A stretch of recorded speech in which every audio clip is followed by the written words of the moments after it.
Dating really is how we evolve, is dating. It's how we choose each other. And dating is a real drag for a lot of people, but I always think it's a nice thing. You know, when I see a date, I'm always happy when I see a couple on a date, because it means people are still trying, you know?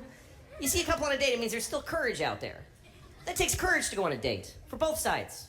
Two very different kinds of courage. The male courage, traditionally speaking, is that he decided to ask. He went up to a random woman who he has no idea if she's gonna like him or not, and he walked up to her, terrifying.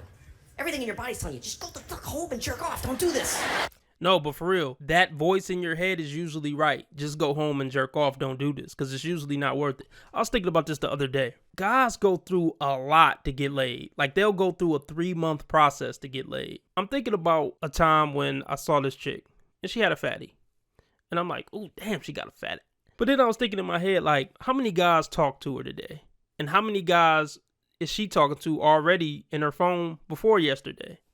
So let's just hypothetically say I go up to her, I holler at her. Let's just say she give me the number. Even at that point, think about all the work that has to take place for me to hit them skins. Call her, jump through the hoops.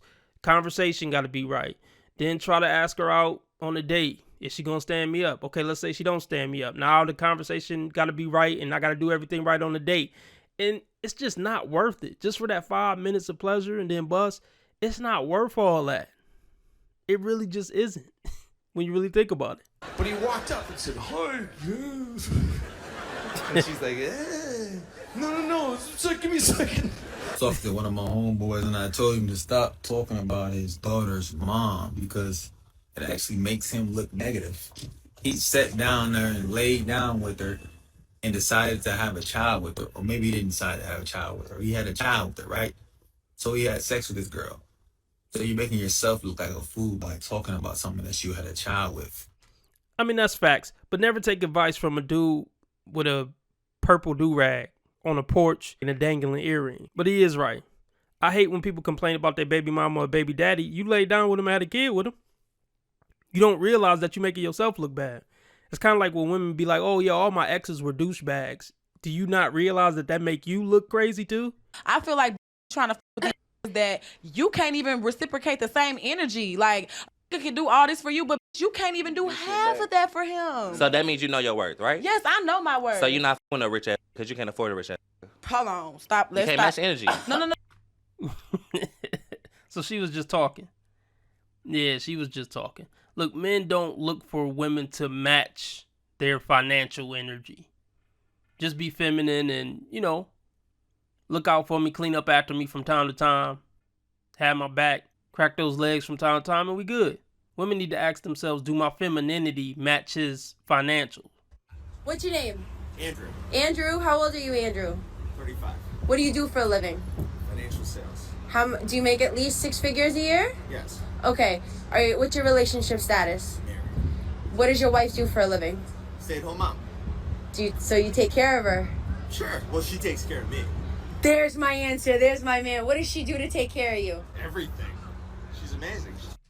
Well, yeah, but most of you modern women wouldn't do that. You'd be sitting on the couch on TikTok complaining that he worked too much. Yeah, if she takes care of him and does everything, as she should, if he's taking care of everything financially, then God bless her. She deserves the life that she has, but she's putting in the work for it. This dingbat behind the camera is talking like every woman deserves this and, yo, that's my man. Oh, yeah. She's so condescending. I can already tell by her personality she doesn't deserve what he's talking about. Usually women who are public personalities and on TikTok doing street shows and stuff like that, nah, not wife material. Takes care of the kids, takes care of the food, she takes care of everything household-wise. So she's the nurturer. Oh, she's the best. And you're the provider? I bring in the money, but she takes care of everything else. That's it. Simple science, right? That's it. Most guys can't make 6 figures. I'm not going to say can't make 6 figures. Most guys won't make 6 figures, period. It's a scientific fact that most guys won't be top 10%. Obviously, everybody can't be top 10%. So, I mean, it sounds good. Maybe if women wouldn't have entered the workforce, pay wouldn't be so low and men could be the providers. Ever think about that? Of course not. Most women only think surface level.